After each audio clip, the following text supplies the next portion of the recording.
Damage caused by wars doesn't end with a nice peace treaty and all the armed forces going home.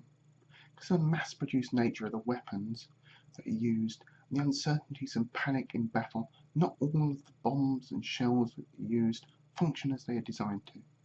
In addition to these, there are landmines and improvised explosive devices that still continue to function long after the conflict is over. The precise location of these, again, not always known due to the chaos of battle. There are two areas of the world where this is still the case, are Western Europe and Southeast Asia.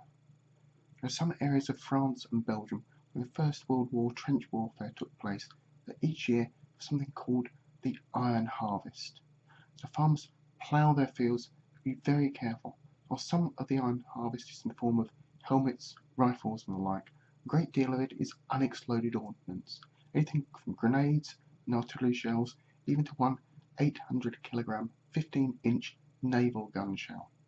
In addition to high explosives, some of the artillery shells also contain poison gas. A great deal of the shells that were used in World War I were mass-produced to rather low standards. They were fired by partially trained gun crews. Most of the shells also landed in wet mud. In addition to positions were sometimes overrun, the shells were also lying in rows ready to be fired or stored in underground bunkers. All of this combined means about a third of nearly all the billion shells that were used during World War I failed to explode, and most of these have never been recovered. It means that even today, over 100 years since the start of the war, farmers, children and bomb disposal engineers are still losing their lives to the hundreds of tons of ordnance discovered each year. It's estimated it might be some 500 years before all of them are located and made safe. Now, half a world away, also facing similar problems, so this time it dates back to 50 years rather than 100 years.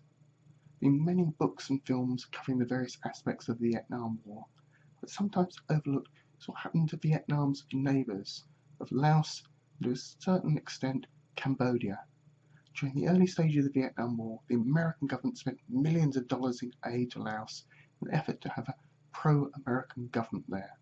However, civil war developed in Laos and they were eventually dragged into the Vietnam War, which included from 1964 to 1973 a massive aerial bombing campaign during which it's estimated that around 2 million tons of bombs were dropped, making it the most heavily bombed nation per head of population in the world.